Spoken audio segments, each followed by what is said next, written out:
Buscando la verdad, iniciamos la jornada de entrevistas y debates, la opinión diversa y libre en la revista de Opinión Democracia, a través de ExaFM, Democracia M y Democracia TV.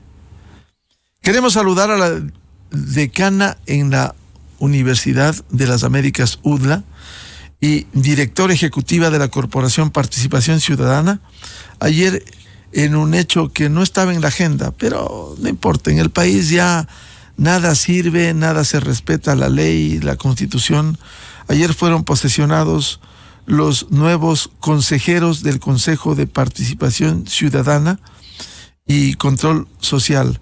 ¿Cuáles son los desafíos cuando la Constitución no ha sido tocada? Cuando el artículo 208 de la Constitución establece para este Consejo, creado en la Constitución de Montecristi, el fomento de la transparencia, fomento de la participación ciudadana, la designación de los organismos de control, pero también la lucha contra la corrupción, que ya se olvidaron. Cero combate a la corrupción, cero. ¿Cuáles son los desafíos para los nuevos consejeros del Consejo de Participación Ciudadana posesionados este domingo en la Asamblea Nacional? Doctora Ruth Hidalgo, muy buen día. Buenos días, Miguel. Un saludo fraterno a todos y todas quienes me escuchan la mañana de hoy. Algunas reacciones, Miguel, respecto a lo que usted acaba de mencionar. En primer lugar, decir que estamos a puertas de que un Consejo de Participación Ciudadana que ha sido posesionado elija o pase a terminar los concursos que estaban pendientes y termine de elegir las autoridades que en los próximos meses de control tienen que cambiarse.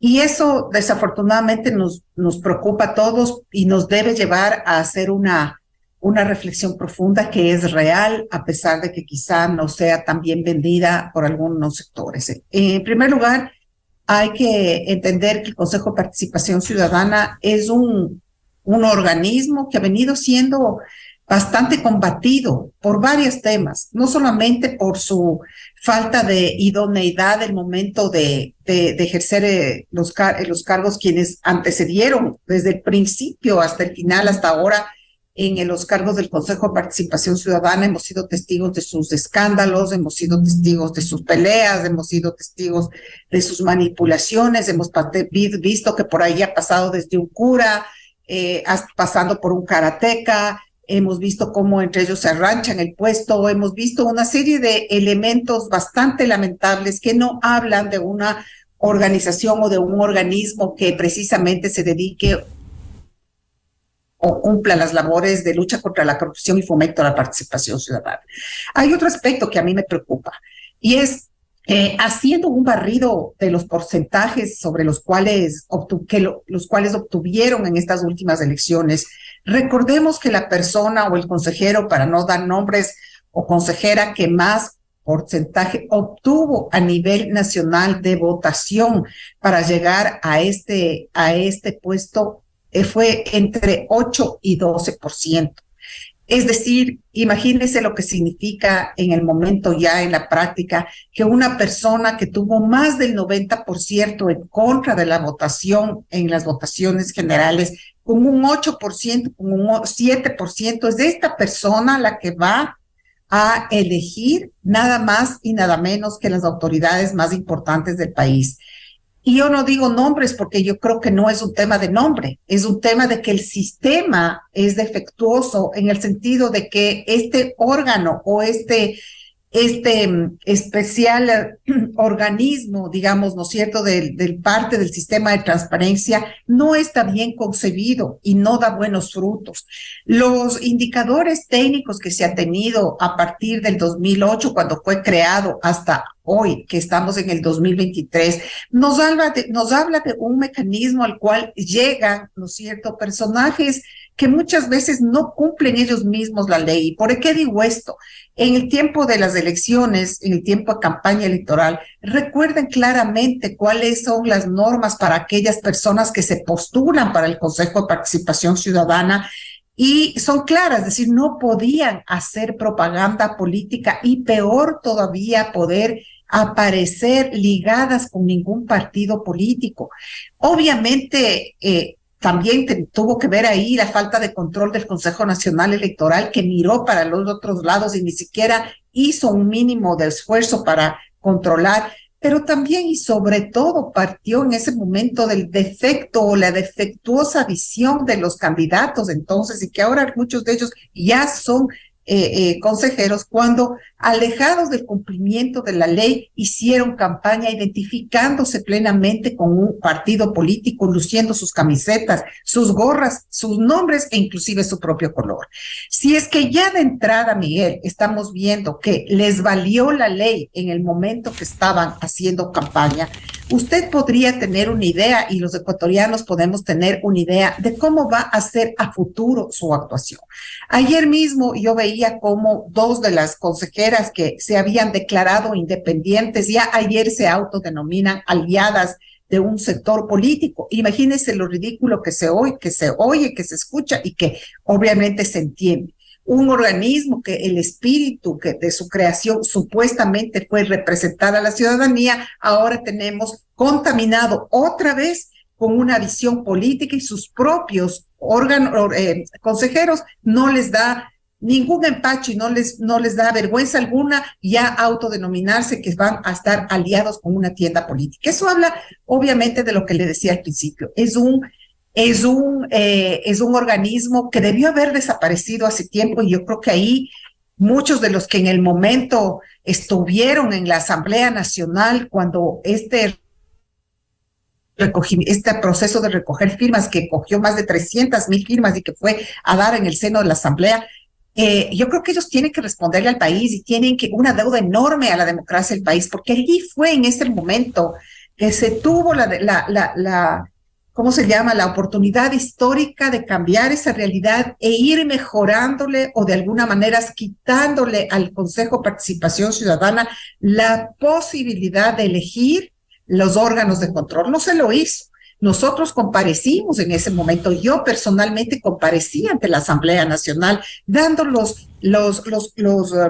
conceptos claros y técnicos sobre el por qué el Consejo de Participación Ciudadana no debe manejar la designación de los órganos de control, porque desafortunadamente hasta ahora, desde su creación, es un organismo contaminado políticamente y no es ciudadano. Por lo tanto, que se dedique a hacer lo otro, que tenga un eje programático para la lucha contra la corrupción, un eje programático para fomentar la participación ciudadana, pero con esa contaminación, con esa baja representación nacional venida de las propias urnas en este momento, yo le veo bien complicado y difícil, y se puede sobre todo ya avisorar por dónde va a ir la designación de los órganos de control. Y eso complica al país, y lo complica porque simplemente hace que los pilares fundamentales de la democracia y del Estado de Derecho, como son los órganos de control independientes, se vuelvan órganos de control políticos, dando paso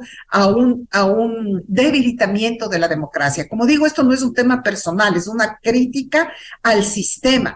Si seguimos en este mismo sistema con un organismo que no es electo con mayoría como debería ser, imagínense una persona que es 8%, solamente 8% de la población le votó a favor, 10%, 12% va a tener tantas delicadas funciones, además que viene trayendo en su historia una sistemática violación a la ley desde la campaña electoral. Entonces, ¿qué vamos a poder esperar? La situación realmente respecto a esta es bastante incierto al ejercicio del Consejo de Participación Ciudadana. Me refiero, y yo creo que tenemos que estar alerta.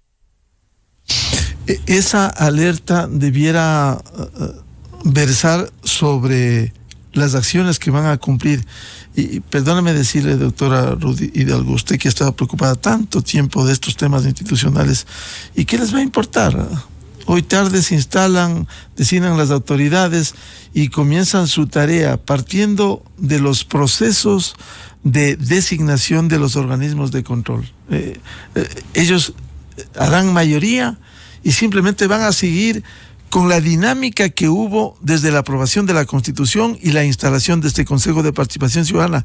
Y así eligieron al Contralor 100 sobre 100, Carlos Polit, sentenciado aquí, procesado en los Estados Unidos, el subcontralor sentenciado en primera instancia, el subcontralor del Estado.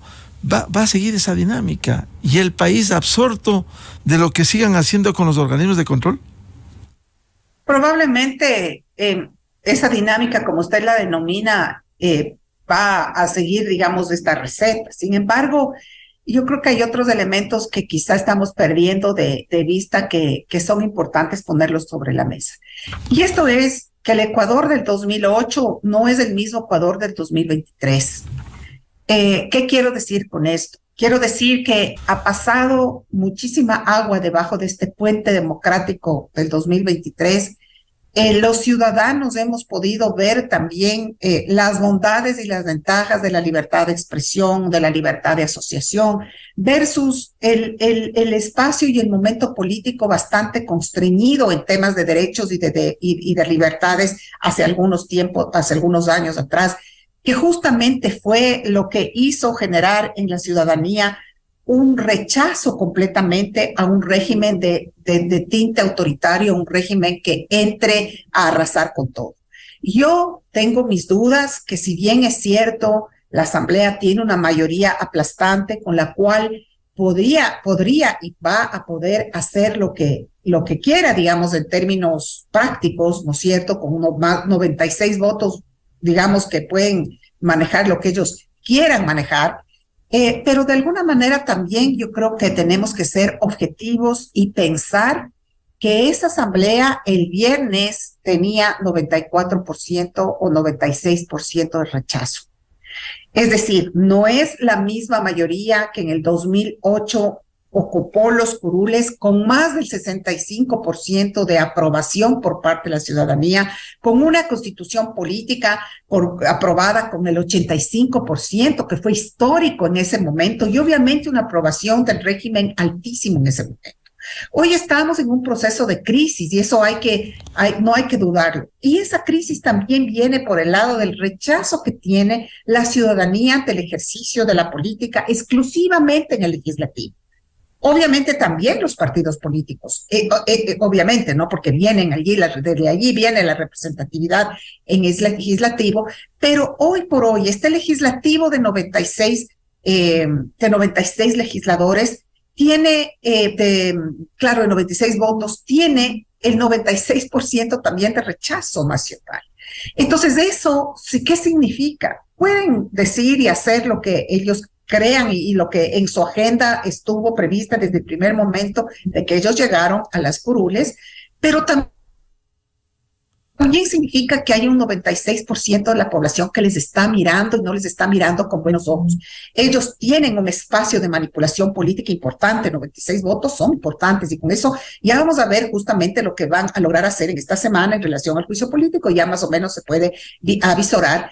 Pero tienen que irse con cuidado porque la ciudadanía no les respeta, no les reconoce y no les quiere. Y esta falta de adhesión, digamos, ciudadana hacia el ejercicio del legislativo específicamente también puede ser peligroso porque significa también que la ciudadanía está harta, no solo la clase política está harta de esta forma de legislar. Entonces, yo creo que estamos entrando ya estamos en medio de una crisis importante, producida también por esta forma de legislar, y que claro, entre ellos pueden estar contentos y es un triunfo para ellos, y bueno, vamos a ver qué sucede también del otro lado y cuál va a ser la reacción, pero ya en la real política y en la realidad, digamos, ya por fuera de la casa legislativa, esos 96 votos también tienen que enfrentarse con el 96% de la ciudadanía que está en contra. Y yo creo que esa lectura también es por fuerza aterrizarles sobre la mesa, Miguel, porque a veces siento yo que la gente también se asusta o la gente piensa y dice, bueno, esto es mayoría, sí, así es, las mayorías funcionan así, las aplanadoras funcionan así históricamente, pero lo que haya habido los 96 votos no significa que tienen la anuencia de la ciudadanía. De hecho, parecería ser que algo está pasando en la ciudadanía porque solamente un 4% de alguna manera aprueba o está suscribiendo sus prácticas. El 96%,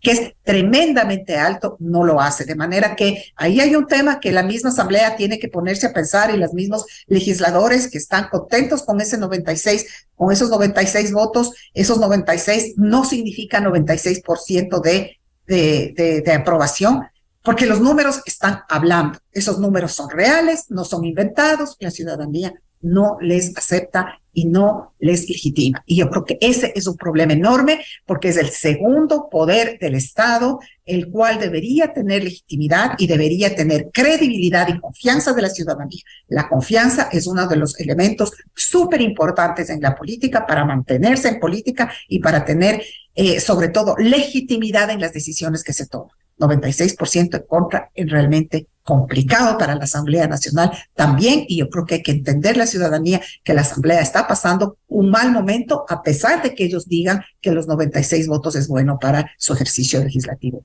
Así es como yo lo veo. A propósito de lo que usted señala, evidentemente hay una bajísima popularidad cada vez menor de la Asamblea Nacional. Pero esta clase política, la gran mayoría, ya vemos UNES, que está en su andarivel desde el comienzo buscando la impunidad, el partido, el PSC, Izquierda Democrática, ayer cogidos de la mano del correísmo, allanados al correísmo, apoyando la impunidad. Pachacuti igual.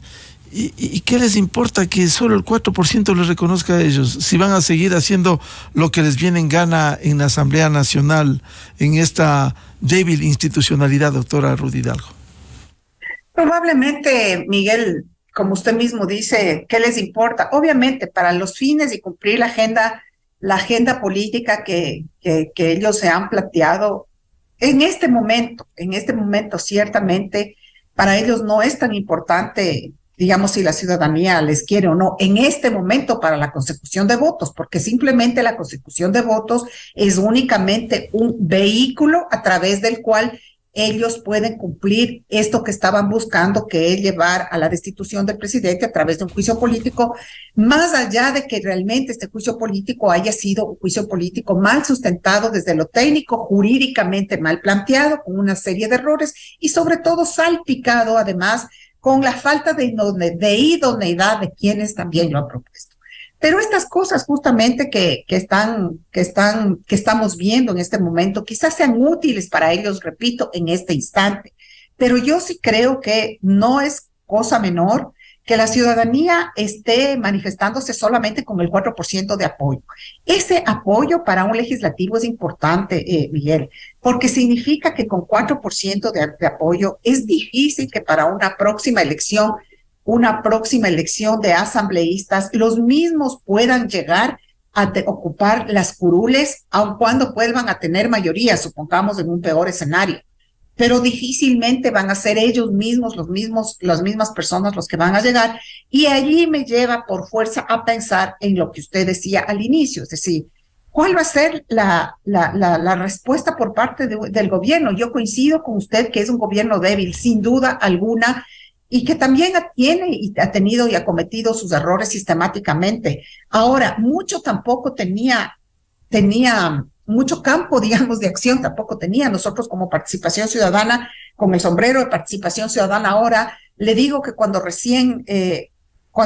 cumplieron, digamos, cuando ganaron las elecciones, ya lo vimos venir, es decir, unas bancadas tan fuertes de oposición, era muy difícil que de alguna manera pudiesen concertar adecuadamente en un plan, tomando en cuenta además que son modelos políticos, económicos tan distintos los de la oposición con respecto al gobierno, y ya visoramos nosotros que esto iba a ser durísimo y que no iba a tener gobernabilidad. No nos equivocamos.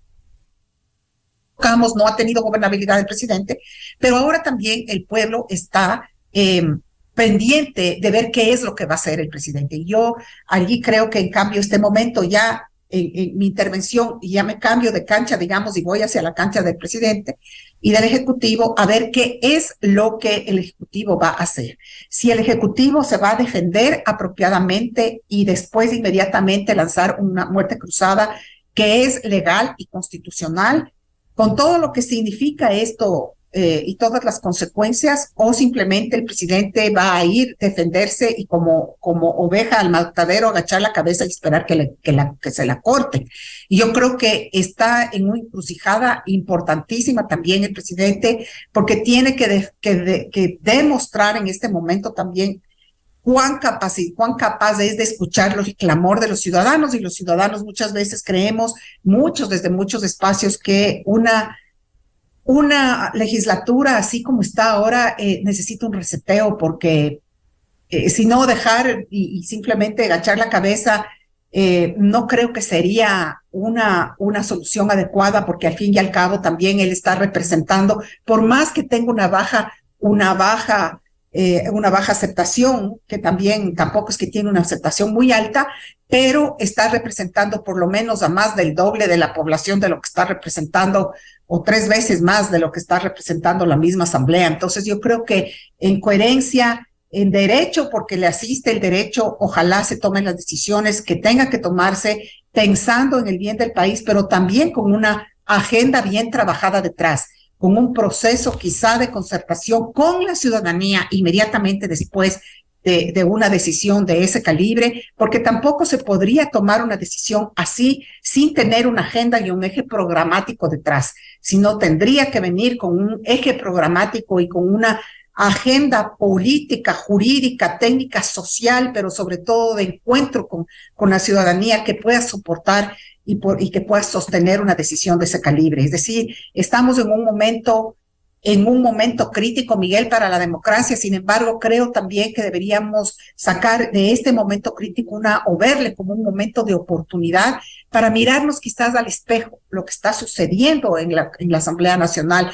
Debería ser un espejo que nos refleje un poco la imagen de lo que hay que corregir en la democracia ecuatoriana, siempre pensando en el bien común que es la democracia. ¿Qué es lo que nos ha hecho llevar a tener una asamblea como esta?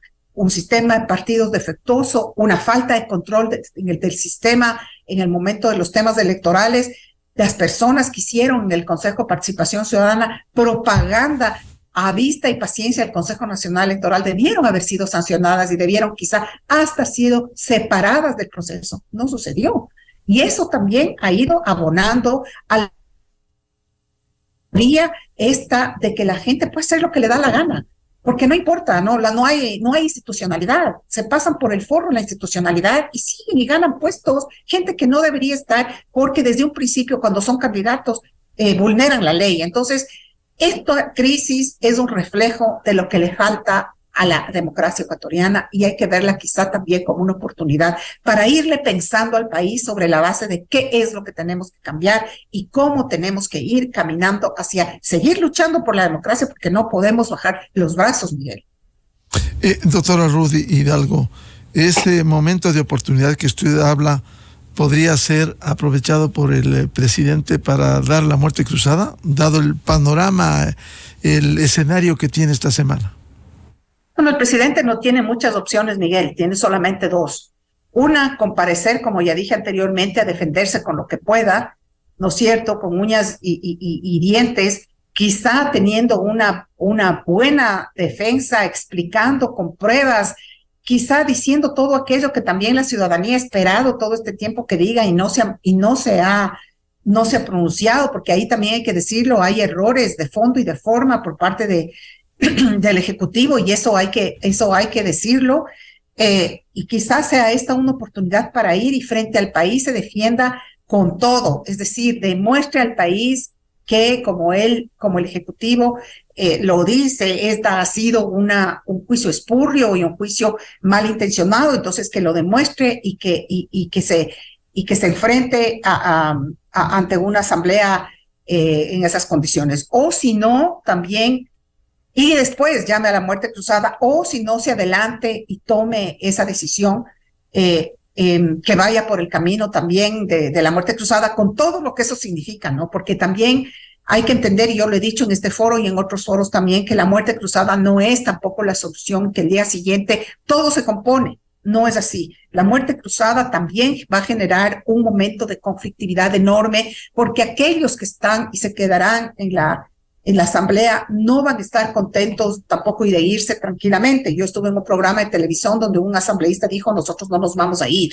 Es probable que vengan una serie de reacciones, quizá también ilegales o anti la Constitución, anticonstitucionales, pero bueno, ese es el momento histórico en el que se ha puesto al Ecuador y en ese momento necesitamos de un liderazgo fuerte, de un liderazgo decidido, de un liderazgo que transmita tranquilidad y sobre todo un liderazgo que ante la toma de decisiones de una medida tan extrema nos demuestre y nos diga que existe un plan concreto, escrito, claro, definido para llevar adelante un proceso de transición como vendría a ser un proceso de muerte cruzada, en el cual también pudiera ser o la oportunidad de generar un proceso de diálogo. Yo insisto nuevamente en el tema del diálogo. La ciudadanía ya no puede más. La ciudadanía está en medio de estas luchas fratricidas entre los dos poderes más importantes del Estado. Creo que es importante que si se toma esta decisión, se la tome esta decisión también tomando en cuenta que más que nunca una decisión de esa naturaleza requiere un proceso de concertación y de escucha para tener inclusive oportunidad los ciudadanos de poder aportar desde donde nos toca, Miguel. Doctora Rudy Hidalgo, volviendo al tema inicial, ¿qué perspectiva hay con este Consejo de Participación Ciudadana que por mandato constitucional está obligado a promover la participación ciudadana, a estimular procesos de deliberación pública, propiciar la formación en ciudadanía, valores, transparencia y la lucha contra la corrupción? ¿Todo esto es letra muerta en la Constitución? Yo no tengo, como usted me conoce, yo no he sido fan del Consejo de Participación Ciudadana desde su creación. De hecho, cuando se discutía en Montecristi la creación de este organismo, yo estuve varias veces, fui recibida en la mesa 2 de Participación Ciudadana y Control Social, que presidía en ese momento Virgilio Hernández, exponiendo la visión de participación ciudadana ya en ese momento, advirtiendo los peligros que nosotros encontrábamos de tener un órgano súper poderoso que no representa a nadie y que podría ser cooptado por la política. No nos equivocamos. Fíjese, ahora volvemos nuestros 3 criterios que lo pusimos en ese momento en Montecristi se vuelven realidad, desafortunadamente. Esa pesadilla es verdad. No representa a nadie. 10%, 8% en un colectivo del 100% representatividad de la ciudadanía es muy bajo, casi no tiene representación, ha sido cooptado políticamente y tercero, no tiene razón de ser porque no representa a la ciudadanía y más bien estatiza el concepto de participación ciudadana plena porque la participación ciudadana radica en el pueblo y debe quedarse allí. Ante eso, sí, yo veo con bastante pesimismo esta acción y este accionar del Consejo de Participación Ciudadana futuro. Ya está contaminado lo que es probable. No me gusta hacer estas declaraciones y decretar lo que va a suceder, pero desafortunadamente en esta ocasión es probable que veremos órganos de control alineados a una línea política, lo cual es tremendamente nocivo para la democracia, para cualquier democracia, ni del un lado ni del otro. Igual también hubiera sido nocivo que organismos de control afines exclusivamente al presidente hubieran llegado allá. También es nocivo, porque el sentido más importante de los órganos de control para que exista democracia es su independencia, porque al fin y al cabo, Miguel, ¿qué hace una fiscalía? ¿Qué hace una procuraduría? Controla el ejercicio del poder y sus posibles desmanes que eventualmente podrían darse. Esa es la función.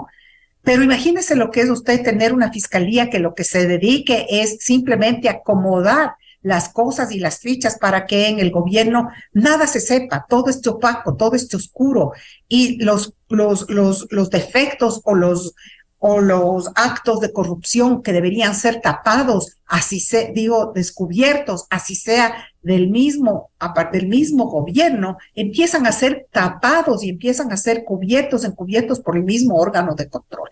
Una procuraduría que en lugar de luchar internacionalmente, como en los casos de arbitraje, por ejemplo, por los intereses del gobierno, empiece a luchar o empiece a representar los intereses del gobierno de turno, de la persona o del presidente. Entonces, es grave realmente, y yo creo que ahí viene mi reflexión. Por eso creo yo que hoy es momento de que la ciudadanía se empodere mucho más del rol que de la sociedad civil nos corresponde. No necesariamente en las calles, pero sí haciendo criterio y formando criterio y manifestándonos y en contra de que esto vuelva a suceder. 8% es una de las de las pocas personas o consejeros que tuvieron una buena cantidad, digamos, de votos para estar representando al Consejo de Participación Ciudadana. Significa que más del 90%, 92% de la población no votó por esa persona por lo que haya sido.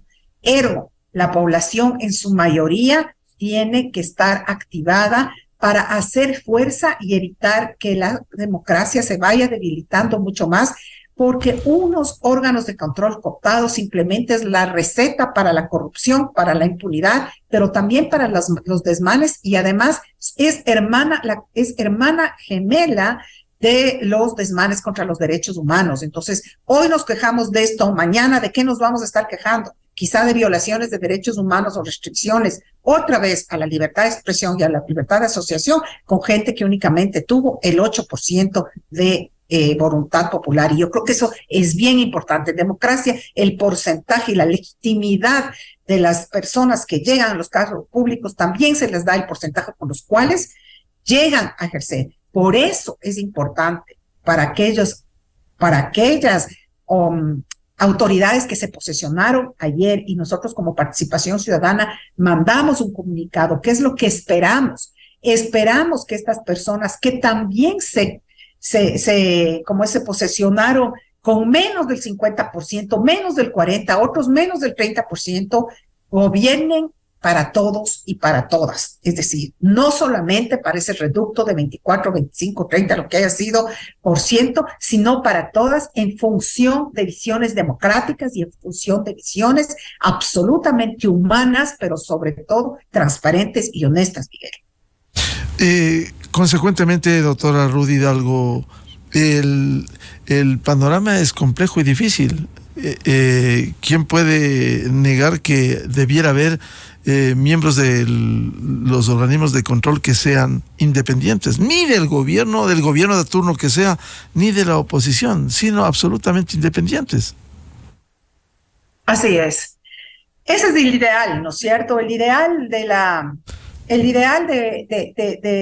digamos, del espíritu de una democracia plena es tener órganos de control independientes, ¿no es cierto? En la vida real siempre ha habido de alguna manera una infiltración de los intereses políticos siempre, es decir, nunca hemos tenido 100% de autoridades, digamos, de control totalmente independientes. Sin embargo, ha existido un balance de alguna manera, y la presión social y política que se ha podido dar a las autoridades máximas de los control, llámese Fiscalía, llámese Procuraduría, llámese Superintendencia, llámese control, el Consejo Nacional Electoral, ha sido un detonante importante para que estos órganos de control caminen, ¿no es cierto?, de la mano de los principios democráticos. Contraloría.